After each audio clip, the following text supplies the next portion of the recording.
आज की इस वीडियो में हम लोग प्रतिशत का 10 ऐसे प्रश्न पढ़ेंगे। जैसे कि पहले प्रश्न की बात करें, जो कि एसएससी के एग्जाम बहुत बार पूछा जाता है ऐसे प्रश्न। तो पहला प्रश्न है कि एक वस्तु का मूल्य 20% बढ़ाया गया और फिर 20% घटाया गया, तो अंतिम परिवर्तन ज्ञात करना है। तो 20% बढ़ा रहा है, फिर 20% घटा भी रहा है। तो यहाँ पे इतना कॉन्सेप्ट आपको समझ में आना चाहिए कि जैसे कि मान लीजिए क्या होता है कि प्रतिशत का मान हमेशा आपको याद रखना है कि कितना होता है, 100 होता है। हमेशा याद रखना है प्रतिशत का मान 100 होता है, ये आपको कॉन्सेप्ट क्लियर होना चाहिए। तो ऐसे प्रश्न बन जाएंगे। तो यानी कि 20% वृद्धि हो रहा है तो कितना में होगा, मान लीजिए इसका अंतिम परिवर्तन बताना, लेकिन इसका प्रारंभिक मूल्य मालूम नहीं है। तो हम ऐसे प्रश्नों को बनाने के लिए हम सॉल्यूशन पहले से टाइप करके, ताकि समझाने में हल अच्छा हो। मान लेते हैं कि प्रारंभिक मूल्य क्या है, 100 रुपया, क्योंकि प्रतिशत का मान 100 होता है और हमेशा प्रतिशत वाला जो चैप्टर होगा तो उसमें 100 ही मानेंगे। अब ये प्रारंभिक मूल्य 100 रुपया हो गया, तो इसमें कहता है कि 20% वृद्धि के बाद, तो 100 में 20% का वृद्धि हो रहा है, तो 20% की वृद्धि होने के बाद यानी कि 100 में क्या हो जाएगा, 20 जोड़ देंगे हम। अगर वृद्धि होगा तो जोड़ दिया जाता है, अगर कमी होता है तो माइनस कर दिया जाता है, या छूट रहता है तो माइनस करते हैं। तो 100 में 20 जोड़ेंगे तो कितना हो गया, हमें 120 मिल गया। ठीक है, तो यहाँ पे हमें 100 में 20 को जोड़ देना था, 120 हमें मिला, क्योंकि वृद्धि बोल रहा है तो जोड़ना है। कितना में, तो क्योंकि प्रतिशत का मान 100 होता है तो 100 में ही जोड़ना है, इतना आपको रखना है। अगली बात हम यहाँ पे क्या करें, कहते हैं कि 20% की अब कमी हो रही है, कितना में, 120 में 20% का कमी हो रहा है। तो सीधी बात है कि 120 में 20% का कमी, तो हम बोले थे कि जो 100 है उसमें से क्या करेंगे, अगर कमी रहेगा तो माइनस कर देंगे, और प्रतिशत है तो बट्टा में तो 100 होगा ही। इतना आपको कंसेप्ट समझ आना चाहिए कि अगर 20% की कमी, 30% की कमी या 40% की कमी हो रही है, तो इसका मतलब है कि 100 में माइनस हो रहा है उतना। जब रहेगा 80% का वृद्धि हो रहा है या 10% का वृद्धि हो रहा है, तो आपको जोड़ देना है। ये कंसेप्ट आपको समझ आना चाहिए। अब यहाँ पे हम जैसे कि 120 गुने 100 में से 20 किया, तो यहाँ पे हो जाएगा आपको 80 बटा 100। एक जीरो से एक जीरो कट जाएगा, एक जीरो से एक जीरो कट जाएगा। तो अगर आप यहाँ पे ध्यान से देखेंगे तो यहाँ बच गया 12, यहाँ बच गया 8। अब इसको हम गुना करेंगे तो 12 कितना हो जाता है, 96 हो जाता है, होता है ना। तो ये जो 96 हमें मिला है, ये 96, तो ये हमें नया मूल्य तो मिल गया वस्तु का। ठीक है, लेकिन परिवर्तन क्या हुआ, तो हमने जो इसका प्रारंभिक मूल्य माना था वो 100 रुपया माना था, 100 माना था। 100 में से हम क्या करेंगे, यहाँ पे 100 में से हम क्या करेंगे, 96 को माइनस करेंगे, क्योंकि जो वस्तु का प्रारंभिक मूल्य था उसमें 20% की वृद्धि हो रहा है, फिर 20% कमी हो रहा है, उसके हिसाब से परिवर्तन क्या हुआ। तो 100 में से 96 गया तो 4%, यानी कि यहाँ पे जो कमी होगा कितने प्रतिशत कमी होगा, 4 पर, क्योंकि 100 में से 96 कितना बचेगा, 4 बचना। तो यानी कि परिवर्तन यही हुआ कि जो वस्तु का जो मूल्य था उसमें 4% की कमी हुआ। क्लियर। चलिए अगला प्रश्न देखते हैं। प्रश्न संख्या 2 में कहता है कि यदि किसी संख्या का 40% बराबर 120 है, तो सबसे पहले इसको कंसेप्ट कर ले, 40% बराबर क्या है, किसी संख्या का।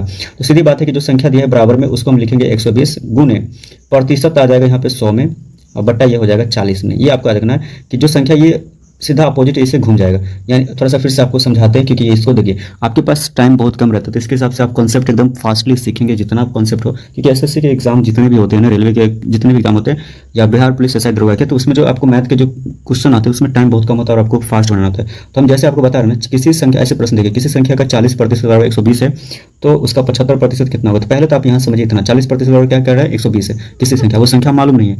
तो हम क्या करेंगे, डायरेक्ट क्या करेंगे, यहाँ पे जो संख्या मालूम है ना 120, इधर क्या मालूम है आपको, 120 मालूम है, तो 120 का प्रतिशत इधर जो है ना 100%, का मान 100 होता है, सीधा इसका गुना में आ जाएगा इधर। ठीक है, और यहाँ पे जो संख्या थी, यहाँ पे जो संख्या थी, यहाँ पे जो संख्या थी, यहाँ पे जो संख्या थी 40 था, तो यहाँ पे क्या हो जाएगा, नीचे में बट्टा में आ जाएगा, जो संख्या होगा वो नीचे आ जाएगा इसमें। ठीक है, इस तरीके का पोर्शन, 0 से 0 कैंसिल कर देंगे, तो इसको काटेंगे 2 दूनी 4, 2 पंचे 10। ठीक है, अब ये 2 से कटेगा, 2 का 2, ये 2 छक 12, यानी कि ये आपको कट गया 60 बार में। ठीक है, अब इसको गुना कर देंगे तो 60 है, यहाँ 5 है, तो 60 में 6 पंचे 30, यानी कि हो जाएगा आपको 300 हो जाएगा। क्लियर। तो यहाँ पे तो हमें मिल गया 300 मिला, ये लास्ट। लेकिन अब पूछ रहा है कि जो संख्या आएगा उसका 75% कितना होगा। अब जो संख्या हमें कितना मिला था, 300 मिला था, तो 300 का मतलब गुना, और 75 पर, 300 का 75%। ठीक है, तो यहाँ पे 300 गुने 75%, प्रतिशत का मान हमेशा नीचे आ जाएगा, तो आ जाएगा 100 हो जाएगा। 2 जीरो से 2 जीरो हम कैंसिल कर देंगे, तो अब इसको गुना कर देंगे, ऊपर बचेगा 75, इधर बचेगा 3, तो हो जाएगा 5 × 15 का 5 हासिल, 1 होगा 17, 21, 1 22 होगा, यानी कि 225 हो जाएगा, इसका आंसर हो जाएगा। क्लियर। शायद आपको समझना, इसका आंसर कितना हो जाएगा, 225 हो जाएगा। ठीक है, तो प्रतिशत का जो कॉन्सेप्ट था ना बहुत आसान है। आप वीडियो को पूरा अंतिम तक देखेंगे तो आपको, ऐसा करते उम्मीद करते हैं कि आपको एसएससी का कोई भी एग्जाम होता है तो आपको ऐसे प्रश्न आसानी से बन जाएंगे। अब कहते हैं कि एक छात्र को 36% अंक मिले हैं और वह 32 अंकों से फेल हो गया। ध्यान समझिए, एक छात्र को कितना मिला है, 36% अंक मिला, और 32 अंक से क्या हो गया, वो फेल हो गया। अब कहता है कि पास होने के लिए क्या चाहिए, 40% अंक चाहिए, तो कुल अंक याद करना है।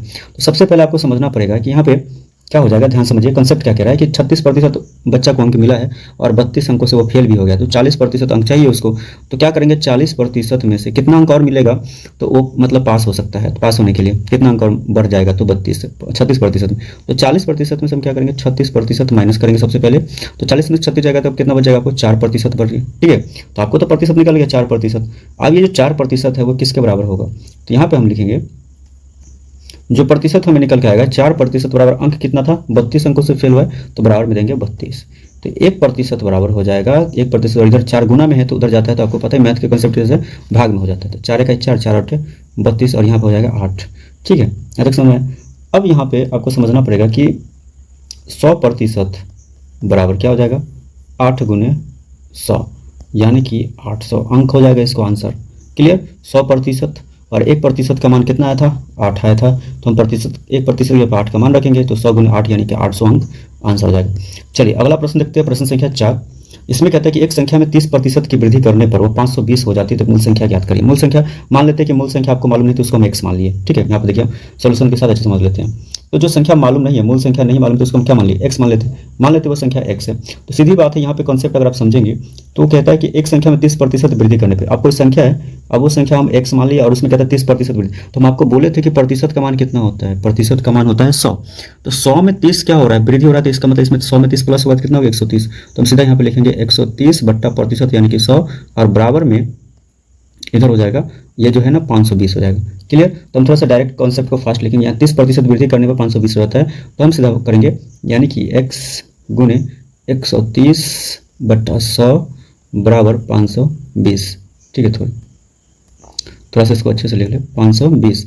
अब क्या होगा कि यहाँ पे हम अगर कैंसिल करें तो ये 0 से 0 तो ऐसे ही कैंसिल हो गया, तो यहाँ आपको बच गया x बराबर बच जाएगा, इधर बच जाएगा 520 गुने 10, और बट्टा में इधर 13 गुना में है तो नीचे आ जाएगा तो भाग में, तो 13 का 13, 13 से कट जाएगा, 13 चौका 52, 40, 0 है 40, तो यहाँ बचेगा 40, यहाँ बचेगा आपको 10।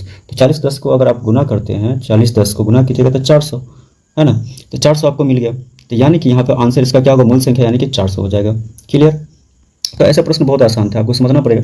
या फिर से यहाँ पे देखिए प्रश्न संख्या 5 में क्या कहते हैं, एक वस्तु है जो कि 10% लाभ है, तो सीधा लाभ हो रहा है, तो 100 में कितना 10% लाभ होगा। देखिए आप थोड़ा समझिए कॉन्सेप्ट, जब भी 10% यहाँ पे लाभ लिखा हुआ है तो यानी कि लाभ जैसे होगा, तो यानी कि 100 में प्रतिशत का मान 100, तो 100 में 10 क्या होगा, जुड़ जाएगा। जैसे हानि होगा, अगर मान लीजिए लिखा रहता है कि 10% का हानि, तो हम क्या करेंगे 100 में 10 को माइनस कर देते हैं, है ना। तो इस तरीके से आपको कॉन्सेप्ट समझना पड़ेगा, तभी जाकर के आपका मैथ का क्वेश्चन थोड़ा फास्ट बनेगा और आपका स्पीड भी फास्ट होगा। ये कॉन्सेप्ट ट्रिक आप समझो कि वस्तु 10% लाभ पर 990 रुपये में बेच दिया गया, तो क्रय मूल्य ज्ञात करना है। तो सबसे पहले यहाँ पे क्या है, 10% लाभ हो रहा है, यानी कितना में 100 में हम क्या करेंगे 10 को हम जोड़ देंगे और इतना प्रतिशत हो जाएगा। तो यानी कि जोड़ दीजिए, 100 में 10 जोड़े कितना हो गया 110%, इतना समझ में आया, 110% हमें मिल गया। तो चलिए अब आगे हमें 110% जब हमें मिल गया था, तो यहाँ पे कह रहा है कि 990 रुपये में क्या कर दिया, बेच दिया। तो 110% बराबर क्या हो जाएगा, सीधा हम लिख देंगे जो जितना रुपये बेचा 990 रुपये बेचे।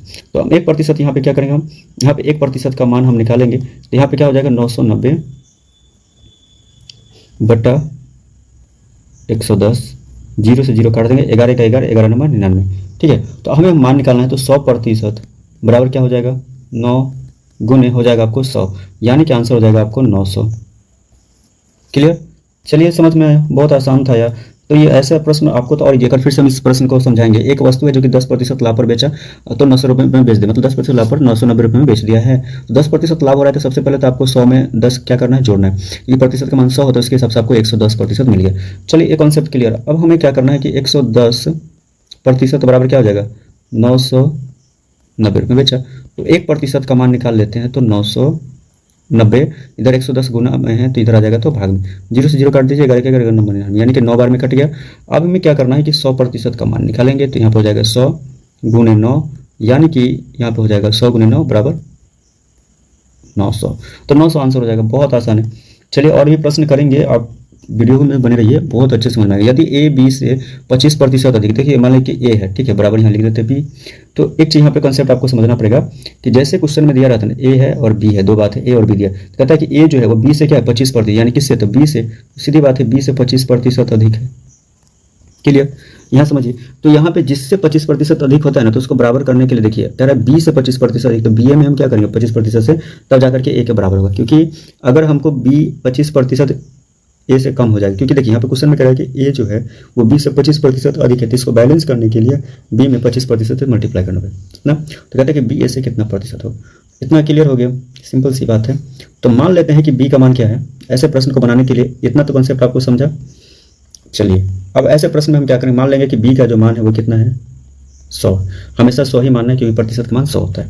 तो ए बराबर क्या हो जाएगा आपको, अगर मान लीजिए हमने कॉन्सेप्ट बनाया था कि बी गुने 25% बोले थे, ठीक है, क्योंकि यहाँ पे 25% अधिक बोल रहा है, उसके हिसाब से यहाँ पे क्या हो जाएगा 100 गुने 25% को हम लिख सकते हैं 25 बट्टा 100, 2 जीरो से 2 जीरो कट गया, तो आपको क्या बचा? सिर्फ बचा आपको 25 बचा। यानी कि अगर हम आंसर देखें तो हमें क्या मिलेगा? यहाँ पे 25 मिला, ठीक है। लेकिन अब कह रहा है कि प्रतिशत कमी मालूम करना है, तो प्रतिशत कमी मालूम करने के लिए हम क्या करेंगे? सबसे पहले जो हमें मिला प्राप्त हुआ है, तो 25 में क्या करेंगे? 25 में 125 गुने 100, तो 25 पंचे ये हो गया 125, 5 से काट दीजिए 20 बार में, यानी कि कितने प्रतिशत की कमी होगा? 20% की कमी हो रहा है। क्लियर? तो ऐसे प्रश्नों को हम इसी तरीके से बनाएंगे। अगला प्रश्न है प्रश्न संख्या अगर हम 7 की बात करें, इसमें कहता है कि एक शहर की जनसंख्या पहले वर्ष 20% बढ़ी। कोई शहर की जनसंख्या है, तो मान लीजिए शहर की जनसंख्या मान लेते हैं प्रारंभिक जनसंख्या 100 ही है, क्योंकि हम अक्सर बोले हैं कि हमेशा आपको मानना है 100 की प्रतिशत का मान 100 होता है, तो 100 मान के बनाना। तो मान लेते हैं एक शहर की जनसंख्या क्या है? पहले वर्ष 20% बढ़ी, तो 100 में 20% बढ़ा, जैसे बोले बढ़ेगा, वृद्धि होगा तो क्या करना है? जोड़ देना है, या लाभ होगा तो क्या करना है? जोड़ देना है। तो यहाँ पे हम क्या करेंगे? 20 जोड़ेंगे तो क्या हो जाएगा? हमें मिलेगा 120, मिल गया। अब दूसरे वर्ष 10% घट गया, अब दूसरे वर्ष क्या कर रहा है कि 10% घट भी गया, तो 10% घटा कितना में? 120 में, क्योंकि 120 जनसंख्या 20% बढ़ गया था और 10% घट गया, तो यहाँ पे 100 में से क्या करेंगे? 10 माइनस कर देना, क्योंकि 100 में हमने बोला था अगर कमी हो रहा है तो 100 में माइनस करो उस संख्या को, और अगर वृद्धि हो रहा है तो प्रतिशत को जोड़ दो। 2 जीरो से 2 जीरो नहीं कटेगा, यहाँ पे 1 जीरो कटेगा, तो यहाँ पे आपको जो 12 गुने 100 में से 10 जाएगा, तो यहाँ आपको बचेगा 90/10, 0 से 0 कट गया, 12 से यहाँ बच गया 12, यहाँ बचेगा ना, 12 नंबर होता है आपको 108, यानी कि 108 हो जाएगा इसका। यहाँ पे देखें ध्यान से, 12 नंबर 108। क्लियर? तो यहाँ पे इसके हिसाब से अगर देखा जाए तो कहता है कि नई जनसंख्या कितना होगा, तो नई जनसंख्या हमें 108 प्राप्त हुआ, जो कि हम अभी मालूम किए। अब यहाँ पे कह रहा था कि लास्ट में क्वेश्चन के अंदर कुल वृद्धि मालूम करना है, यानी अगर आप देखें तो लास्ट में क्या कह रहा है कि कुल परिवर्तन क्या करें, कुल परिवर्तन में कितना वृद्धि हुआ, तो टोटल हमें मिला था 108, है ना, और इसमें हम प्रारंभिक जनसंख्या कितना माने? 100 माने हैं, तो यानी कि 108 में से हम 100 को माइनस करेंगे तो कितना प्रतिशत की वृद्धि हो जाएगा? 8%। तो ऐसे ही आंसर निकल के आ गया। चलिए प्रश्न संख्या 8 को हम लोग बनाएंगे। कहता है कि एक संख्या का 60% दूसरी संख्या के 75% के बराबर है, तो पहली संख्या दूसरी संख्या का कितना प्रतिशत है?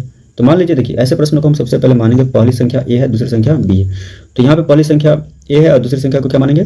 बी। तो उसके हिसाब से ध्यान से देखिए, एक संख्या है 60%, तो दूसरी संख्या के 75% के बराबर। तो मान लीजिए पहली संख्या ए है, तो क्या हो जाएगा? ए गुने 60% बराबर बी गुने 75%। तो ये आपको हो गया 60A प्रतिशत बराबर 75B%, क्योंकि प्रतिशत यहाँ पे कट गया, तो आपको बचा यहाँ पे बचा 60A बराबर 75B। क्लियर? ये बच गया। अब यहाँ पे हम क्या कर सकते हैं कि जैसे कि हमें मिला था 60A बराबर मिला था 75B मिला, तो हम A बाई B कर सकते हैं, यहाँ पे A बाई B, और उधर जाएगा तो हो जाएगा 75 बट्टा हो जाएगा 60, इसको काट दीजिए, 15 बचा 75 और 15 चौके 60, यानी कि हो जाएगा आपको 5/4। क्लियर? अगर आपको ऐसे नहीं समझ में आता है तो जैसे कि लास्ट में हम मिला था संख्या 5/4 मिला था, तो 5/4 का हम प्रतिशत मान निकालेंगे 100%, तो 4 से काटेंगे तो ये 25 बार में कटेगा, तो 25 पंचे 125 हो जाएगा प्रतिशत, 125% आंसर हो जाएगा। अगला प्रश्न है 9। कहता है कि एक व्यापारी है 25% छूट देकर के 20% लाभ पर कमाता है। अब छूट दिया 25% है ना, अंकित मूल्य दिया है 1500, तो विक्रय मूल्य ज्ञात करें। तो सीधी सी बात है, अगर आप देखेंगे ध्यान से तो 25% छूट देगा और कितना में 1500 अंकित मूल्य, तो 1500 में आपको दे रहा है 25% छूट रहेगा, तो भी आपको 100 में माइनस कर देना है। तो 100 में हम क्या करेंगे? 25 को पहले यहाँ पे 25% छूट, 100 में 25 माइनस करेंगे तो आपको मिलेगा यहाँ 75, तो यहाँ पे हमें तो मिल गया 75%। लेकिन अब कह रहा है कि यहाँ पे 1500 गुने 75/100, 2 जीरो से 2 जीरो कैंसिल हो गया। अब इसको गुना करेंगे, 15 बचे 75, 15 7 105 और 15 बचे 75 था, ठीक है, तो 105 और 7 7 5 12, तो हो जाएगा आपको 1125 आंसर।